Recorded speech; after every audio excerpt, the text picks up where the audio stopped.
going to happen in the future? Who knows? Tomorrow knows.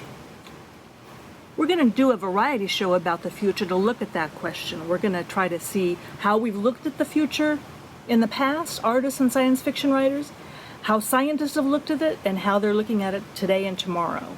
The future. Some say it's a future fair. A fair for all and no fair to anyone. What will happen as we edge toward tomorrow, that land of the unknown? What will it be? What will it be?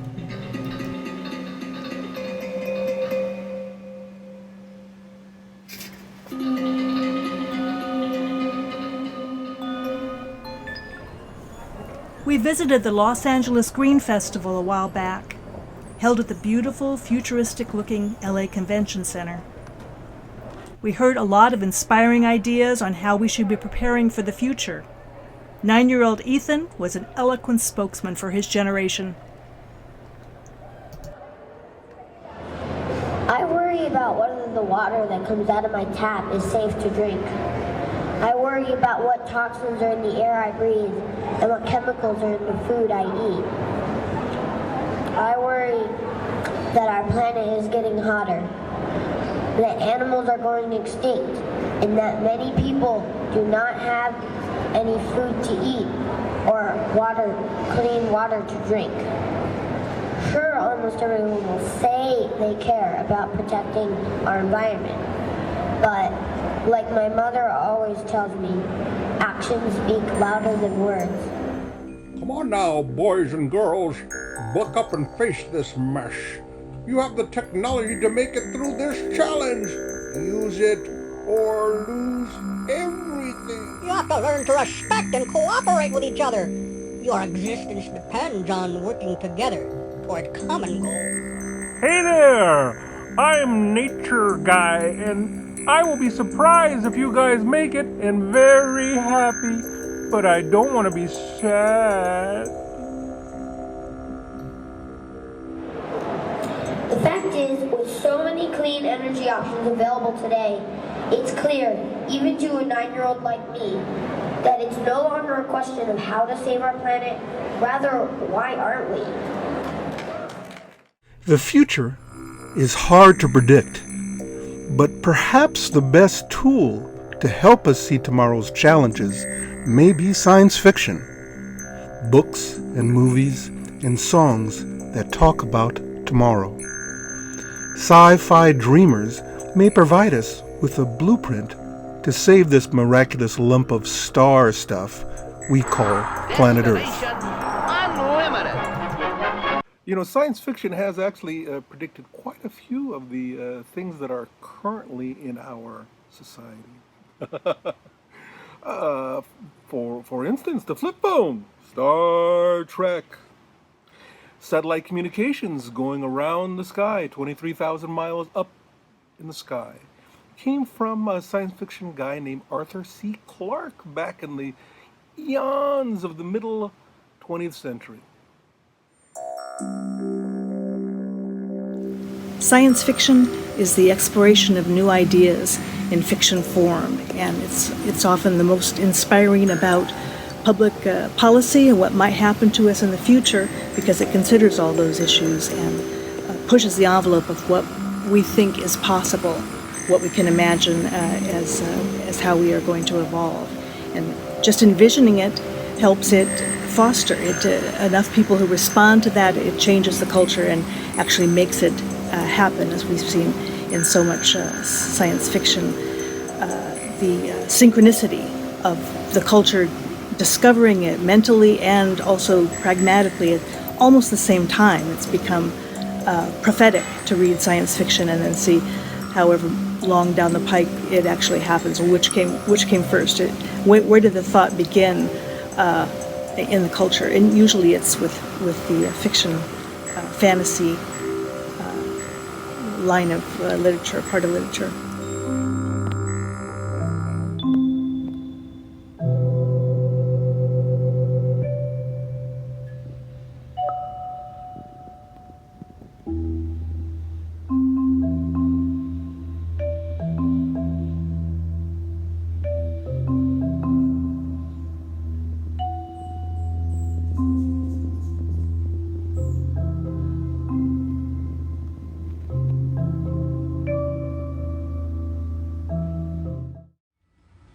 back to the future again. Whoa.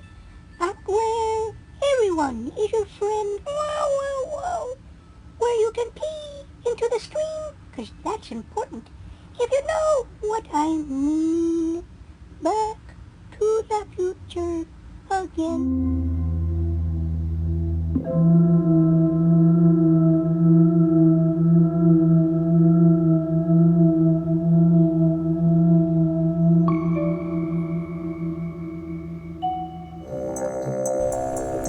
Back at the LA Green Festival, we heard more young people talking about their ideas for a better future.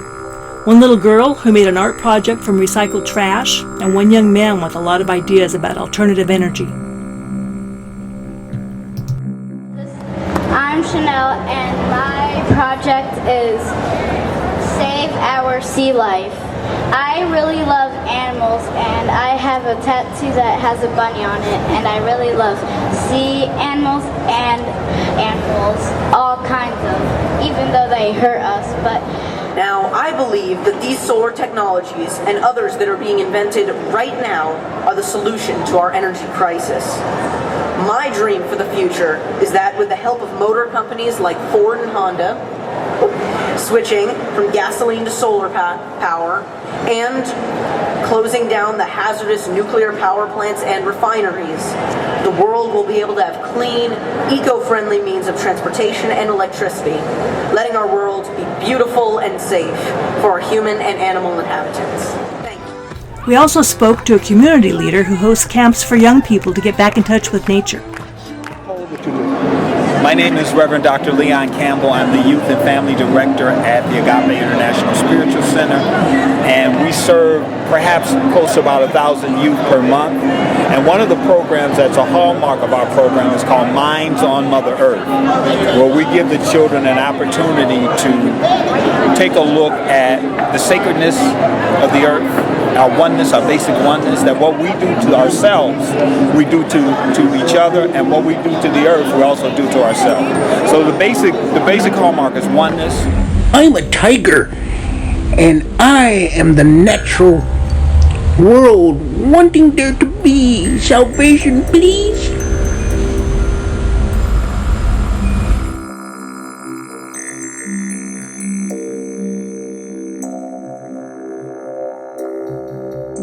The other hallmark that we like to remind ourselves is how the indigenous cultures took care of the planet.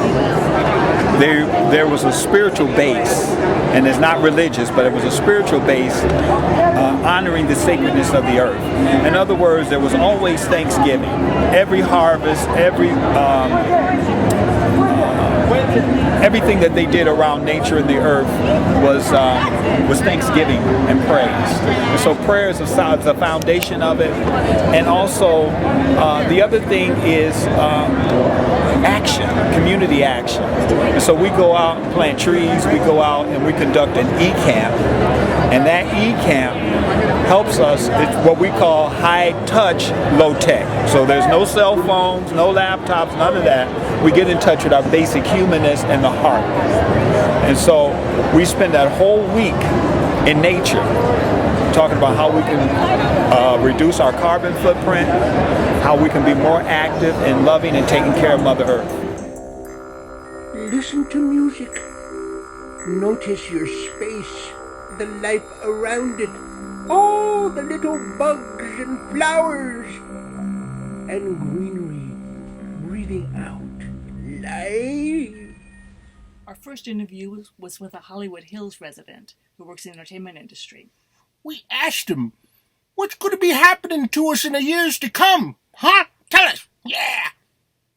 I think our future, we're on the verge of like the end of society. Like there's going to be a virus that mutates and kills everybody, or a government that goes crazy and does a nuclear bomb, or fucking third largest city in India doesn't have any water right now. Like 20 million people don't have enough to drink during the day. So like I think we are at the verge of like everything collapsing.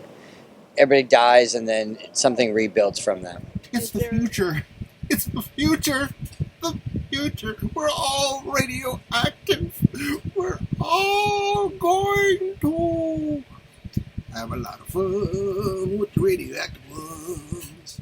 I can see a lot of the points he made. I feel that way a lot myself, but I feel for my sanity, I have to try to rise above it and just try anyway. You gotta have hope. You gotta have heart. You gotta feel like there's gonna be a better tomorrow, and try to work toward that goal. Like I'm in the 0.0001%. Like I have a really, really great life. It's not sustainable for me to have as many resources as I do, and then for all these other people not to. Like it's just over time that won't last. I'm kind of losing faith in people, like kind of society, the government. Like I'm not like conspiracy theorist or anything like that, but like there's a lot of not good stuff going on, and like they're more from. I wish it wasn't so much about money. That's a big problem for me. Is I feel like very soon we're gonna have another really bad Great Depression kind of concept, and it's gonna hurt a lot of people, and this especially, and just pretty much everything. So we'll have to see how that goes. I hope it doesn't happen. I hope the economy booms up suddenly and everything goes good and then everything's fine. Yeah, right here. But it's not looking that way, so I just hope some kind of miracle happens soon that everybody's okay. Oh, she was. I'm gonna make it. I don't know about you, but I'm nervous. I'm very nervous. Me too. What will tomorrow bring? Tomorrow knows. I'm sincerely worried. Okay.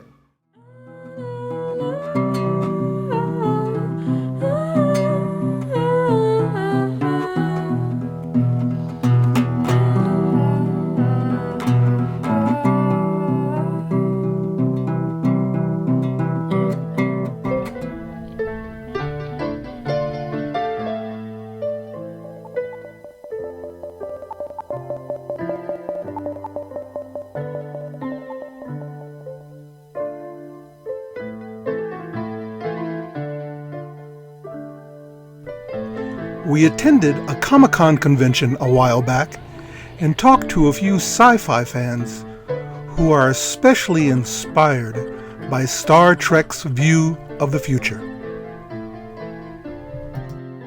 Change about the future. Definitely a lot about the environment. In Star Trek canon, there's World War III, and we basically caused nuclear winter on the Earth, and only shortly after do we invent space travel and meet the Vulcans. And so I think we could avoid that if possible. Be just safe with our nuclear weapons, respect our environment, give ourselves a real starting field to build off of and become the idyllic utopian Earth that Star Trek envisions. Circular motion. What got me into Star Trek is the fact that it shows hope for the future, is that we can get past our petty jealousies and emotions and basically work together for a common good and to be honorable. And I think a lot of those qualities, if we had them today, there wouldn't be all these wars that we're having. There wouldn't be so many prejudice and people feeling ostracized. Everyone will feel equal, and that's what makes the series and the show attractive. Roddenberry's original idea was pretty great. What about it? Well, essentially the utopian future, where people are judged by the actions that they do, and pretty much everyone finds something that they love to do, and they're enabled to do it, and they're educated to do it, and there's really kind of no money in the future, and you do things for the reward of doing things.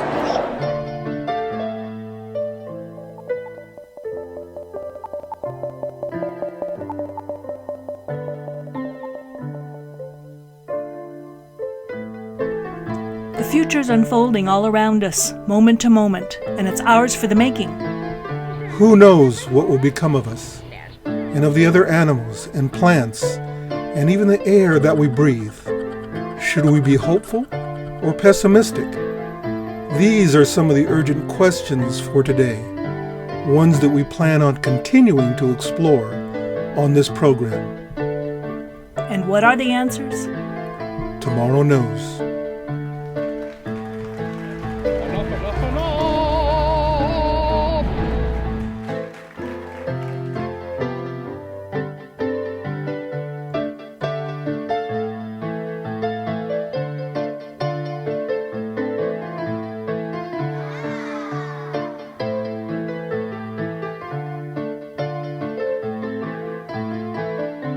Hello.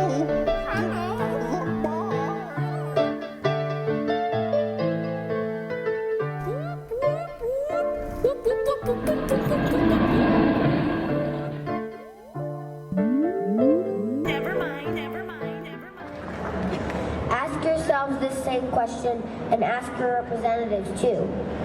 Do we want to be known as the world leaders in natural gas exports, or do we want to be known as the country that helps save the world?